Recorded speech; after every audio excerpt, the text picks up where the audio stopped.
What, you or the whole? Nah, I'm gonna be right over here anyway. Okay. Oh, excuse me. But from here? Nah, I wanna just use it like this. Okay. And my daughter was born to me, so just had that. That's far enough. Okay. And hold on, because I want to make it comfortable. So you It'll can work like that? Yeah.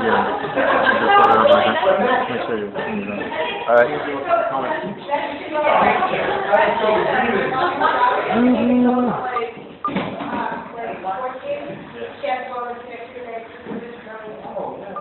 Yeah, my mom's the same way, but she's seen it time. She like her throat closes like a minute. See, that's why I asked. It's so scary.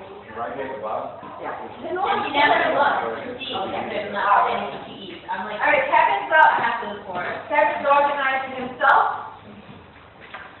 I'm gonna start by telling a little story about how I came up with this. I'm sitting in the chair because it's gonna be like I'm in my grandfather's truck. That's why I'm sitting in the chair right now. Here we go. It's a little kid. I'm a little kid, and I'm looking around. I'm all happy because it's Sunday. It's the summertime, and I'm the only little 10-year-old that I know that gets to drive. You know, because my family is farmers. And the thing is that I'm excited. I'm looking around. I'm looking everywhere, and I'm just thinking, oh, I get to just drive. I'm the only little kid driving, and in my mind, I have everything going around. Like, yeah, I'm gonna be playing like listen to the car, listening to music and everything else, and I'm just driving around. And we make a turn, make the last turn before we get into the field where we're supposed to start this now land. And for people that don't know what Disney is and what farming is and what Disney is in farming aspect is that when you break up the land, just before you actually plant the seeds. So it helps you bring up all the fresh soil that's under it, that's all that's still wet and everything else. And that was my job. I would want to dis the land. It's the easiest thing to do. And we get around the corner though, and we make the last turn, and I see the field open up. But when I see the field open up, everything changes.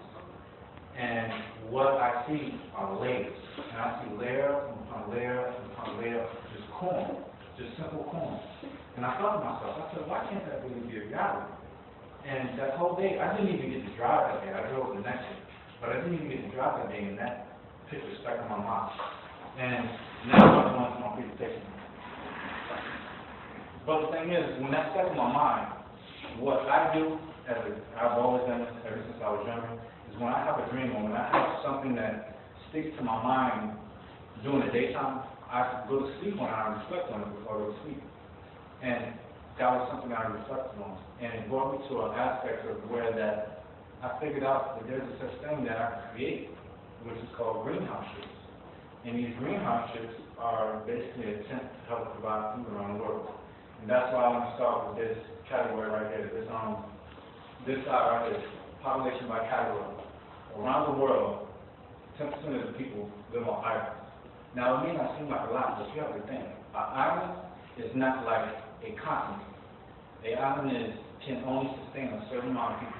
Like, that is the very first aspect we have to understand, that people that live on islands can't even have families and everything else like they want to have. You know, here we can easily have 6 to 10 family members with no problem because we have so much land, we have so much earth that we can cultivate and everything else.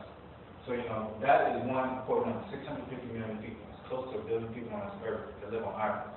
And you wonder, if you ever lived on an island, or if you ever lived somewhere like that, the cost of living is so much higher. And it's not fair that these people that live on islands, the cost of living has to be that high. The next number is an unbalanced island. Malnourished. What this means is that nearly 1 billion people in the world live off just a drink of water, or might live off just some unhealthy food that you don't even necessarily get. You know, this malnourishment number means that people aren't getting a proper diet. They might just be eating crackers all day long, or they might just be eating, you know, sloppy food, or just some sloppy seconds that you get out of a restaurant or something like that, which is unhealthy. They don't get to eat fresh bananas and fresh vegetables like we do here living on the continent, on the mainland. This next number, extreme poverty. Extreme poverty is people that live off $1 $1.25 a day. That means you have to divide $1.25 up 3 ways. That's less than 75 cents for every meal that people live off of. That's nothing. I mean, you couldn't even go to McDonald's for 75 cents and get yourself a hamburger or a dollar sandwich or anything like that. Let alone $1.25 a day. 1.29 billion people live off that a day in this country, or in this world. More than $2 a day, or less than $5 a day. That's moderate poverty. Sounds a little better than $1.25 a day, but that's not nearly enough to actually take care of yourself. Literally, these are some of the people in America today. The average person that lives on welfare today lives off $1.50 a minute. Times that by 3, that's basically $5. So 2.7 billion people live off nearly somewhere between $2 and $5 a day. And this last number of child homelessness, 100 million street kids in the world today. That's 100 million kids. You know, we talk all the time about, you know, kids don't do anything anymore. You know, these kids are just running around the streets ragged and everything else. Why they look so poor? Why they always robbing and stealing or selling drugs or something like that? Well, think about it. 100 million people. That's a third of the American population are street kids that are homeless, that can't provide for themselves because they're too young to work, that don't have family members that can even help them because their family members might be dead or enslaved or human trafficked somewhere else, or their parents might have died of some crazy disease that outbreak or something like that. That's 100 million kids that we need to learn how to take care of. And out of all these numbers, these are the people that I want to help. These are the lives that I want to change in our world. And this is why this is very important.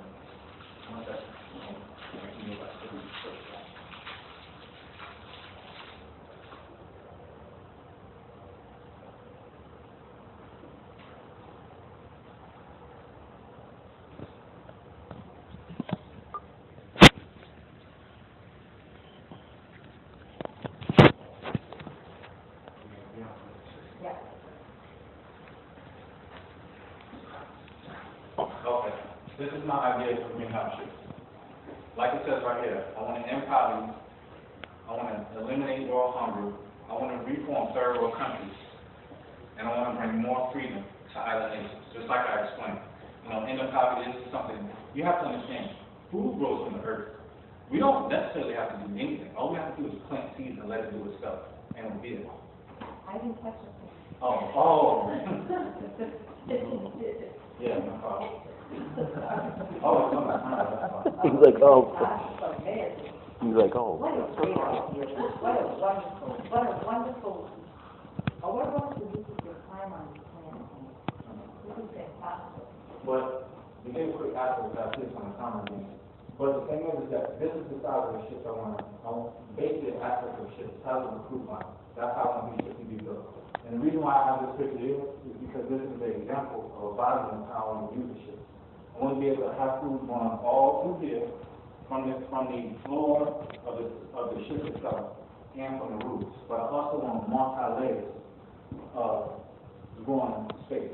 So this and this combined, but all of this is going to be like almost like a sunroof of a car.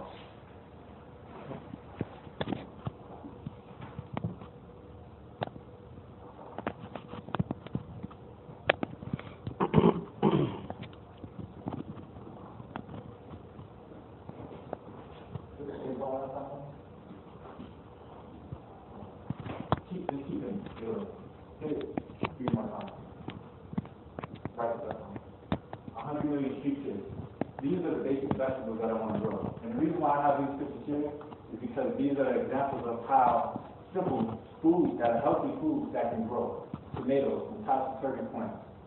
I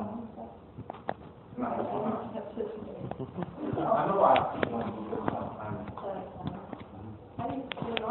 No, he's not. I think your visuals are fantastic, though. I think your point is being. It's up to 10 minutes. Thank you, thank you, sweetheart. Why you took the time, I'll find out again, but I didn't even realize it was still on the time. And I don't know how to fix it. Oh, sorry. Yeah, just use the space bar, I think. Oh, yeah. Very cool. Thank you very much. Thank you very much. Again, these are the type of plants that I want to grow. And the reason why I have these plants looking like this is because carrots are actually purple in some places. Grapes are something that's very simple to grow. You know, they grow on vines, so they're very light.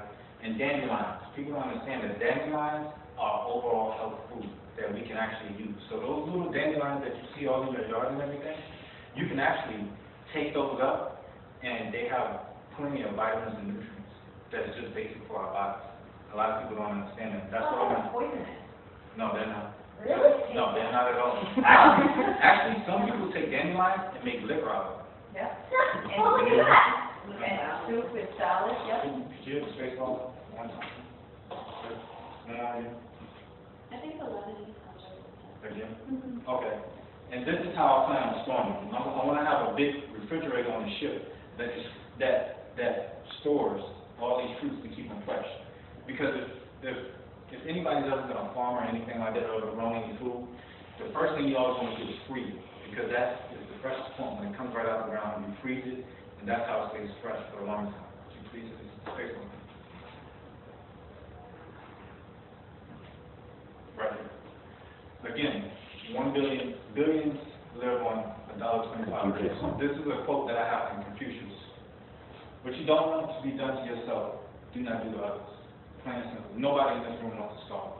Nobody in this room wants to be poor. Nobody wants their child to be homeless. Nobody wants to be stuck on an island where people can't enjoy their own lives. And I'm not saying people on islands don't enjoy their own lives, but there's a certain mentality that has to come with that aspect. You know, you still have to be responsible for your environment because you live on an island. You live on a enclosed space. You know, and that's the difference.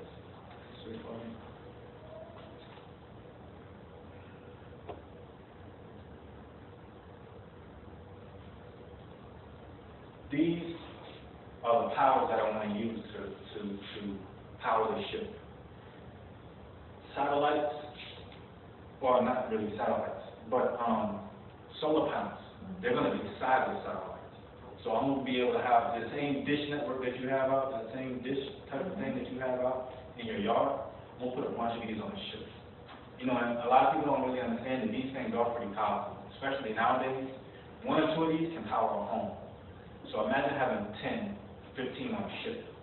Wind power, again, I'm being on the ocean, so I don't have to worry about, you know, necessarily weather or anything like that. But wind power is something that I definitely want to use. And human power. I know this might not be the best example, but what I want to do is also put a weight room on the ship. Not necessarily a weight room, but a calisthenic room. Something like we have downstairs in our gym downstairs. But the thing is that I want people to be able to exercise, be comfortable, and be happy on the ship. So, you know, these are not warships. These are all peaceful ships, humanitarian ships. And what I want to do is be able to use that, whether it's a bicycle, a row machine, and pull-up bars, or something like that, that we can use to help build that energy. Because basically, all this is pedals turning on something else to an alternator that's connected that creates, that carries the current. And that's all it is. Please.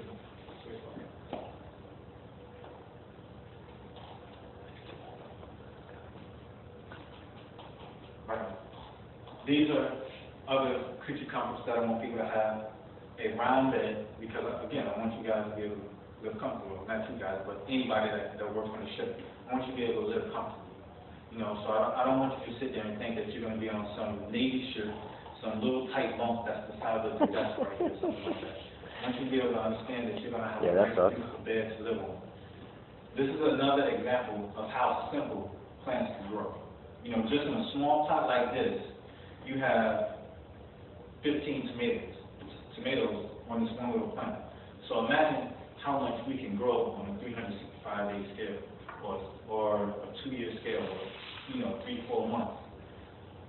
Another creature comfort is your bathtub. You're gonna have to be able to clean yourself. And the reason why I have a round bathtub up here is because, one, I don't want you to knock yourself out. You know, but again, at the same time, I want you to be comfortable. I want you to be stylish. I want you to be able to have something that people will never really see in their lifetime.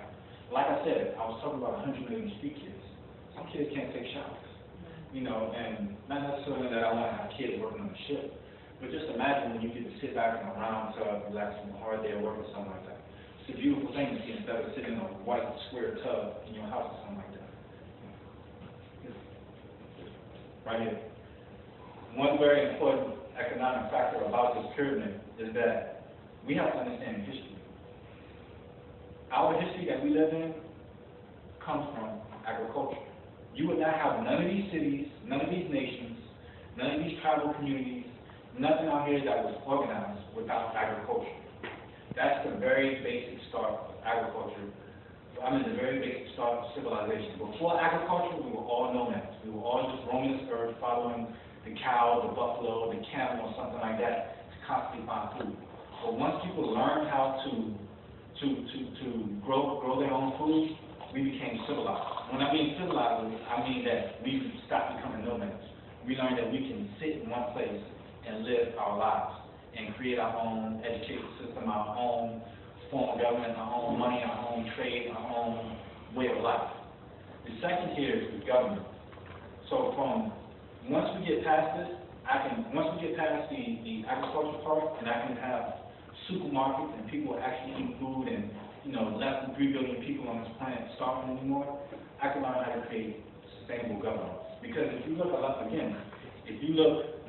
country or around the world, these people are not just fighting just because they hate each other. They're fighting because they need food. They're going to the government, turning down governments, destroying malls, raiding ships, taking over ships and everything else like that because they want money so they can eat. They don't want money. They're not doing this stuff because they're just mean terrorists or anything like that. They're doing it because they're trying to defend themselves, because there's no other way for them to do anything in life. Because their basic survival right now is food. My last top pyramid right here is money. Everybody loves money. Money is one of those simple things in life. Of course, we've also lived on this earth. We've been on this earth for, millions of years already. And we never really had to worry about money. Money was something that was created a few thousand years ago. But money is something that really helps us live life a lot easier. We think less about stealing from people. We think more about innovation. And we can all be able to do what we want. We're all in this class nowadays, instead of, on a farm or something like that, or sitting around your mom's house because you have your money. You go out here and work, and you are now being educated off the work that you do, off that money that you created for yourself. Now you get to get your own education. And that's what I want people to do. Learn how to be economic independent. So I want to go from feeding people to creating a government to people being profitable. Next slide. Again, the same slide that I started with from the beginning. Now that you've seen kind of the graph of the entire concept of what I want to build, this is what I want you to see. These numbers right here. These are not small numbers. None of these numbers right here, this is the only number right here that comes close to our population in the U.S. We don't have 2.7 billion people in America. We don't have 1.3 billion people in America. We don't have 925 million people. We don't even have 650 million people in America. We only have 310 million people in America. So that means between 2 to maybe 4 times as many people in this world are starving right now. We need to be able to help these people. And even this number, 100 million, that's still a serious statistic. Because that means 1/3 of our world, or 1/3 of the people in our country, that would be living in our country, if you theoretically put it out, 1/3 of our population would be starving right now, or would be homeless. And these would be homeless kids. Next slide, please. It's probably about 40 minutes. This is the last one. Okay. But this is what I mean right here. Thousands of greenhouse ships. Yes, I do have kind of a selfish aspect out of this. I want to be the first trillionaire on the planet. And I think this is one of the first ways that I could be a trillionaire. But at the same time, I do want to be a humanitarian on it too. And we all, like I said before, we all want to be economically independent. I do too. But what better way is to try to help people in the long run and help build, civilization. But these ships that you see all along here are my basic ideas. These are not actual representations. Again, 70% of the world is covered in water, and everybody kind of knows what's the size of a cruise ship. So when I say thousands of ships, thousands of greenhouse ships, this is a simple number to manipulate. And we can easily have 1,000 ships, at least 1,000 ships on the world. I've done this project a year ago, and I still been thinking about it every day. And the numbers that I come up with now is roughly about maybe 10,000 to 20,000 ships on the water. And these are places that are desolate places. You think of Antarctica. You know, we live up here in the north right now, and we still have a greenhouse right below us that stays warm. If anybody's ever worked in a greenhouse or ever been in a greenhouse in the wintertime, it's still like a summer-like temperature in those greenhouses, even in the summertime. Because what happens even in the wintertime, sunlight comes in, and that heat is just stored. That's why it's basically a greenhouse, because you have that internal combustion of heat and everything else, and, you know, a lot of those factors to it. But again, from the Antarctica all the way to the Arctic Circle, we can have greenhouse ships. All around these little island nations right here, we can have greenhouse ships. But these people are now feeding themselves. All along the African coastline, we can have greenhouse ships. All circling in Australia, we can have greenhouse ships. All in the New Zealand and Polynesian areas, we can have greenhouse ships. All along China and everywhere else, we can have greenhouse ships. I'm not saying put these ships on rivers that are like the Mississippi River or, you know, the Nile River or something like that. I'm not saying any of that. I'm saying put these ships on the 7 great oceans that we have and let them go out. These places out here, very desolate. Nothing is out there. You know, we have places out here in the Indian Ocean that are very empty. Let us just enjoy those places. We just put greenhouse ships out here and just be able to have people create food for themselves and enjoy their lives. And once we can do that, we can create ports, and these nations will start to flourish. All these nations in Brazil, in Bolivia, and everywhere else like that, they can start to flourish. Because you also have to remember this. In the environmental long run, there's a lot of pollution on land that we can't use anymore. I have even more slides than this on the other side, and I will show that in other presentations, because I will more than likely do something like this again. But we have plenty of places in this world right now. We have the whole Sahara Desert, uninhabitable land. We have all the way up here in Russia where it freezes in the summertime, or in the wintertime. We have a place like Greenland out here that is still frozen. You know, we have the whole Antarctic that is still frozen, and we can't use any of these places. But then on top of that, in America, we have so much pollution out here. We had the Gulf of Mexico polluted 5 years ago. Still, we haven't really seen a huge recovery in fish and everything else out there. So we have to understand that pollution creates some of this power, so that's man-made power. But all this out here is untapped resources that we need to use, that we need to understand. And we do that, we can fill these areas in with oil refinements and oil drilling and everything else like that, because oil isn't helping anything. We can't eat oil, we can't drink oil, but we can eat food, and we can drink grapes. You know, or even grape juice and strawberry juice and everything else like that. And that's my presentation.